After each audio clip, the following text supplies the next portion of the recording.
शिंदे सोलापूर लोकसभा मतदारसंघ हा पोरका झालेला आहे। मागच्या 10 वर्षात बीजेपीचे 2 खासदार होते, त्यांचे पंतप्रधान असून देखील सोलापुरात एकही विकास काम झालेलं नाही। त्यामुळे भाजप सरकारने केवळ आश्वासन देऊन फक्त लोकांचा विश्वासघात केला असल्याचा हल्लाबोल प्रणिती शिंदे यांनी भाजपवर केलाय। तसेच काँग्रेसच्या कार्यकर्त्यांनी जनतेपर्यंत पोहोचू न घाबरता भाजपने केलेल्या फसवणुकीचा पाडा वाचला पाहिजे असे आवाहन कार्यकर्त्यांना केले। महाविकास आघाडीच्या वतीने सोमवारी सोलापूर लोकसभा मतदारसंघामध्ये संकल्प सभांचे आयोजन करण्यात आले होते। या संकल्प सभेच्या माध्यमातून महाविकास आघाडीच्या उमेदवार म्हणून प्रणिती शिंदे यांनी प्रचाराचे रणशिंग फुंकले। या सभेला माजी केंद्रीय गृहमंत्री सुशील कुमार शिंदे, माजी गृहराज्यमंत्री सिद्धेश मेहत्रे, हंसापुरे, महेश कोटे, राष्ट्रवादीचे खरटमल आदी महाविकास आघाडीचे नेते आणि पदाधिकारी उपस्थित होते। आणि म्हणून आपण पुढे गेलो, बाबासाहेबांचा देश म्हणून आपण पुढे गेलो, कारण का आपली विचारसरणी ही सर्वधर्म समभावाची आहे, धार्मिक नाही आहे, जातीयवाद आपल्या देशात चालत नाही। हे लोक आपल्या देशाला हिट लावतात आणि म्हणून आपली जबाबदारी ज्या माणसाने ज्या लोकशक्तीने ज्या लोकशाहीने सर्वधर्म समभावावर मतदान केलं, त्या लोकशाहीला हे धर्मावर मतदान करण्यासाठी प्रवृत्त करतायत, जबरदस्ती प्रवृत्त करतायत। आणि असं जर असेल तर काँग्रेसच्या प्रत्येक कार्यकर्त्यांनी, महाविकास आघाडीच्या प्रत्येक कार्यकर्त्यांनी एकजूट व्हावं लागेल। आपला देश वाचवण्यासाठी, आपली लोकशाही वाचवण्यासाठी, दीनदलित, अल्पसंख्याक, गोरगरीब महिलांची घरं वाचवण्यासाठी आपण पेटून उठलं पाहिजे। आणि म्हणून हा संकल्प खरं तर आपण कालपासून पेटून उठायला पाहिजे, पण वेळ गेली नाही, माझ्याकडे नाही।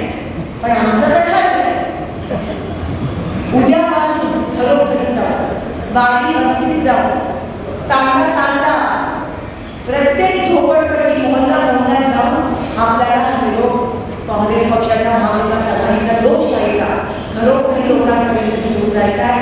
विसरू नका की तुमची वाट पाहताय। त्यांनी ठरवलंय, असं नाही व्हायला पाहिजे की तुम्ही तिथे पोचलाच नाही म्हणून पोचा। काही लढाई सगळ्यांची लढाई, की एकट्या कोणाची लढाई नाही, तुम्ही कोणासाठी करत नाही, तुम्ही स्वतःसाठी करता। हा विजय लोकशाहीचा विजय झाला पाहिजे, कारण का काँग्रेसच्या संस्कृतीत लोकशाही, आपण लोकशाहीमध्ये विश्वास ठेवतो पण हुकुमशाहीमध्ये विश्वास ठेवत नाही। जनता जनार्दन आहे, जनता जनार्दन आहे, इकडे जनतेचं चालतं। पुन्हा एकदा त्या जनतेमध्ये विश्वास करून द्या की त्यांच्या किती ताकद आहे, ते आपण त्यांना विश्वास दिला पाहिजे।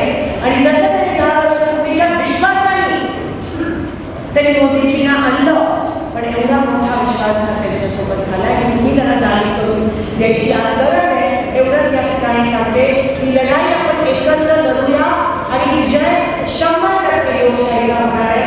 ह्याबद्दल माझ्या मनात बिलकुल कोणत्याही प्रकारची शंका नाही, एवढंच या ठिकाणी सांगते। आज सगळेजण परवा माझ्या कानावर चेतन पोलीस स्टेशनमध्ये मदतीला गेले, आपल्या शहराच्या आमदाराच्या विरोधात आनंद सगळ्यांना आनंद वाटला जेव्हा चेतन एकत्र साठी गेला।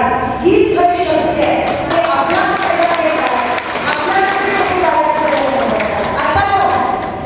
त्याच्याकडे दुसरा काही मुद्दाच नाही आहे, बीजेपीकडे मुद्दाच नाही तुमच्याकडे मतदान मागायचा, एकमेव पंतप्रधान, पण त्यांनी पण फसवलंय आणि आपल्याला खूप आणि आपण त्यांना मदत करतो। म्हणून हात धरून विनंती करते की जसं मी म्हणाली ही लढाई आपली आहे, आपण एकता आणि अखंडता हे असलं पाहिजे निवडणुकांपर्यंत, त्याच्यानंतर पण देशासाठी। आणि जर आपण असेच लढलो तर नक्की बीजेपी